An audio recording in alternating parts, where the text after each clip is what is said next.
সম্মানিত চাকরি প্রার্থী ভাই বোনেরা, আজ আমরা সম্প্রতি ঘটে যাওয়া 50টি হাই ভোল্টেজ সাম্প্রতিক প্রশ্ন উত্তর নিয়ে কথা বলবো। তো 1 নম্বরে বলা হচ্ছে, সম্প্রতি কোন দেশে কত তারিখে কত মাত্রার ভূমিকম্প আঘাত হানে? উত্তর হবে সম্প্রতি 6 ফেব্রুয়ারি 2023 তারিখে তুরস্ক ও সিরিয়ায় 7.8 রিক্টার স্কেলে ভূমিকম্প আঘাত হানে। 2 নম্বর প্রশ্নে বলা হচ্ছে, নিপা ভাইরাস প্রথম কোন জেলায় কত সালে শনাক্ত হয়? নিপা ভাইরাস 2001 সালে মেহেরপুর জেলায় প্রথম শনাক্ত হয়েছিল। 3 নম্বর প্রশ্নে বলা হচ্ছে, বাংলাদেশের কোন অঞ্চলে হাওরের সংখ্যা বেশি? উত্তর হবে সিলেট। 21 নম্বর প্রশ্নে বলা হচ্ছে, 21তম ঢাকা আন্তর্জাতিক চলচ্চিত্র উৎসব অনুষ্ঠিত হয়? উত্তর হবে 14 থেকে 22 জানুয়ারি 2023 তারিখে। 5 নম্বর প্রশ্নে বলা হচ্ছে যে, প্রধানমন্ত্রী শেখ হাসিনা 27তম আন্তর্জাতিক বাণিজ্য মেলা 2023 উদ্বোধন করেন? উত্তর হবে 1 জানুয়ারি 2023 তারিখে। 6 নম্বর প্রশ্নে আছে, বাংলাদেশ প্রিমিয়ার লিগ BPL এর 9ম আসর শুরু হয় কবে? উত্তর হবে 6 জানুয়ারি 2023 তারিখে। আর প্রথম এই আসর চলবে 16 ফেব্রুয়ারি 2023 পর্যন্ত। 7 নম্বরে আছে, ক্রিকেটের বাইবেল খ্যাত উইজডেন ম্যাগাজিনের বর্ষসেরা ওয়ানডে দলে জায়গা পেয়েছেন কে? উত্তর হবে বাংলাদেশের অলরাউন্ডার মেহেদী হাসান মিরাজ। 8 নম্বর আছে, শক্তিশালী পাসপোর্ট সূচক 2023 বাংলাদেশ কততম? উত্তর হবে 101তম। টাইম ম্যাগাজিনের পারসন অব দ্য ইয়ার 2022 নির্বাচিত হয়েছেন ইউক্রেনীয় প্রেসিডেন্ট ভলোদিমির জেলেনস্কি। 10 নম্বর কোশ্চেন আছে, ফোর্বস ম্যাগাজিনের এবছর বিশ্বের প্রভাবশালী 100 নারীর তালিকায় শেখ হাসিনা কততম? উত্তর হবে 42তম। বর্তমানে বিশ্বের সবচেয়ে ব্যয়বহুল শহর যৌথভাবে নিউ ইয়র্ক ও সিঙ্গাপুর। 12 নম্বর আছে, বর্তমান বিশ্বের সবচেয়ে কম ব্যয়বহুল শহর? উত্তর হবে দামেস্ক ও ত্রিপলি। 13 নম্বর প্রশ্ন আছে, বর্তমানে বাংলাদেশের মাথাপিছু আয় কত? উত্তর 2793 মার্কিন ডলার। 14 নম্বর প্রশ্ন আছে, বর্তমানে বাংলাদেশের জিডিপি প্রবৃদ্ধির হার হচ্ছে 7.110। 15 নম্বর আছে, বর্তমানে বাংলাদেশের সিভিল সার্ভিসের সংখ্যা কত? উত্তর হবে 26টি। বিশ্বে পোশাক রপ্তানিতে বাংলাদেশের অবস্থান দ্বিতীয়। বাংলাদেশের প্রথম স্মার্ট উপজেলা শিবচর মাদারীপুর। প্রধানমন্ত্রী শেখ হাসিনা প্রথম পাতাল রেলের নির্মাণ কাজ উদ্বোধন করেন 2 ফেব্রুয়ারি 2023 তারিখে। মেট্রো রেল কোন মন্ত্রণালয়ের অধীনে? উত্তর সড়ক পরিবহন ও সেতু মন্ত্রণালয়ের অধীনে। লিথুনিয়ার রাজধানীর নাম কি? উত্তর হবে ভিলনিয়াস। সৌদি আরবের প্রথম নারী ট্রেন চালকের নাম কি? উত্তর হবে থারা আলী।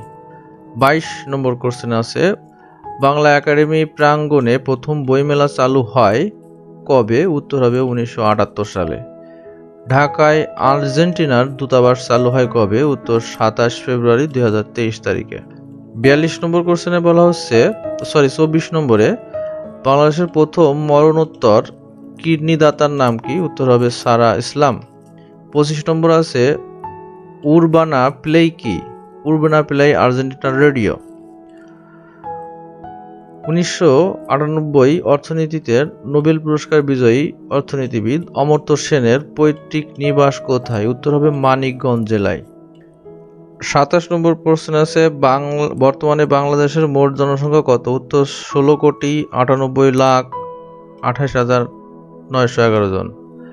28 নম্বরে আছে, 2022 সালে বিশ্বের শীর্ষ অর্থনৈতিক দেশগুলোর মধ্যে 35তম দেশ হিসেবে বাংলাদেশের জিডিপির আকার কত? উত্তর হবে 460 বিলিয়ন মার্কিন ডলার। 29 নম্বর প্রশ্নে আছে, নিউজিল্যান্ডের নতুন প্রধানমন্ত্রী হতে যাচ্ছেন কে? উত্তর হবে ক্রিস হিপকিন্স। 30 নম্বর আছে, বর্তমান বিশ্বে বৈদেশিক মুদ্রার রিজার্ভের শীর্ষ দেশ কোনটি? উত্তর চীন, এবং রিজার্ভ আছে 3.48 মিলিয়ন ডলার। 31 নম্বর প্রশ্নে বলা হচ্ছে, 4.5 বিলিয়ন ডলার ঋণ পেতে IMF এর দেয়া কয়টি শর্তে রাজি হয়েছে বাংলাদেশ? উত্তর হবে 30টি। 32 নম্বর প্রশ্নে আছে, বৈশ্বিক ক্ষুধা সূচক অর্থাৎ হাঙ্গার ইন্ডেক্স 2022-এর শীর্ষ দেশ? উত্তর হবে বেলারুশ। 33 নম্বর প্রশ্নে আছে বৈশ্বিক ক্ষুধা সূচক 2022-এ বাংলাদেশের অবস্থান হচ্ছে 84তম। 34-এ বলা হচ্ছে বৈশ্বিক উদ্ভাবনী সূচক 2022 অর্থাৎ গ্লোবাল ইনোভেশন ইন্ডেক্স 2022 শীর্ষ দেশ সুইজারল্যান্ড। আর বৈশ্বিক উদ্ভাবনী সূচক 2022-এ বাংলাদেশের অবস্থান হচ্ছে 102তম। গত বছর 116তম ছিল। 36 নম্বর প্রশ্নে আছে শক্তিশালী পাসপোর্ট সূচক 2023-এর শীর্ষ দেশ কোনটি? উত্তর জাপান। শক্তিশালী পাসপোর্ট সূচক 2023-এ বাংলাদেশের অবস্থান হচ্ছে 102তম। 38 নম্বর কোশ্চেন আছে বাংলাদেশ ক্রীড়া লেখক সমিতি অর্থাৎ বিএসপিএ বিচারে গত 60 বছরের ইতিহাসে দেশের সেরা ক্রীড়াবিদ কে? সাকিব আল হাসান। এরপর আছে বর্ডার গার্ড বাংলাদেশ অর্থাৎ বিজিবি এর নতুন মহাপরিচালক হিসেবে নিয়োগ পেয়েছেন কে? উত্তর হবে major general AKM Nazmul Hasan. 40 নম্বর প্রশ্নে আছে বর্তমান ডিজিটাল বাংলাদেশ অর্থাৎ স্মার্ট বাংলাদেশ হবে কত সালে? উত্তর হবে 2041 সালে। 41 নম্বরে বলা হচ্ছে স্মার্ট বাংলাদেশের স্তম্ভ বা ভিত্তি কয়টি? উত্তর হবে 4টি এবং সেগুলো হলো smart citizen, smart society, smart economy ও স্মার্ট গভর্নমেন্ট। বাংলাদেশ উচ্চ মধ্যম আয়ের দেশ হবে কত সালে? উত্তর হবে 2031 সালে। 43 নম্বর প্রশ্নে বলা হচ্ছে বাংলাদেশের প্রথম হাইটেক পার্ক নির্মাণ করা হচ্ছে কোথায়? উত্তর হবে কালিয়াকৈর গাজীপুর।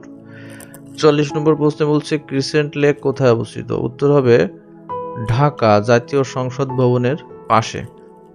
45 নম্বর কোশ্চেনে আছে বাংলাদেশ ও ভারতের মধ্যে বিরোধপূর্ণ দ্বীপটির নাম কি এবং বর্তমানে মালিকানা দেশ কোন দেশের? বাংলাদেশ ও ভারতের মধ্যে বিরোধপূর্ণ দ্বীপটির নাম দক্ষিণ তালপট্টি দ্বীপ এবং বর্তমান মালিকানা ভারতের। 46 নম্বর প্রশ্নে বলা হচ্ছে ঢাকার সাথে নদীপথে কোন জেলার সরাসরি যোগাযোগ নেই? উত্তর হবে রাঙামাটি। 47 নম্বরে আছে আয়তনের দিক দিয়ে বাংলাদেশের অবস্থান বিশ্বে কততম? উত্তর হবে 94তম এবং দক্ষিণ এশিয়ায় 5ম। 48 নম্বরে বলা হচ্ছে সস অফ নো গ্রাউন্ড কি? উত্তর হবে বঙ্গোপসাগরে অবস্থিত একটি খাত যার প্রস্থ 14 কিলোমিটার। 49 নম্বর আছে ঢাকার প্রতিপাদ্য স্থান কোথায়? উত্তর চিলির নিকটে প্রশান্ত মহাসাগরে। 50 নম্বর প্রশ্ন আছে গ্রিনিচ থেকে বাংলাদেশের অবস্থান কত? উত্তর 90 ডিগ্রি পূর্ব দিকে। এতক্ষণ আমাদের সঙ্গে থাকার জন্য আপনাদের অসংখ্য ধন্যবাদ সুপ্রিয় চাকরি প্রার্থী ভাই বোনেরা। আমরা প্রতি সপ্তাহে অনুষ্ঠিত সকল চাকরি পরীক্ষার প্রশ্নের সমাধান এই চ্যানেলে ভিডিও আকারে আপলোড করে থাকি। তাছাড়া প্রতি সপ্তাহের পরীক্ষার আগে সেই পরীক্ষার প্রস্তুতিমূলক ভিডিও আমার চ্যানেলে আমি আপলোড করি। তাছাড়া সাম্প্রতিক জিকে যেগুলো সরকারি চাকরির পরীক্ষার উপযোগী সেই ধরনের প্রশ্ন আমার চ্যানেলে আপনারা পাবেন। আমাদের সঙ্গেই থাকুন। সবাই ভালো থাকবেন। ধন্যবাদ।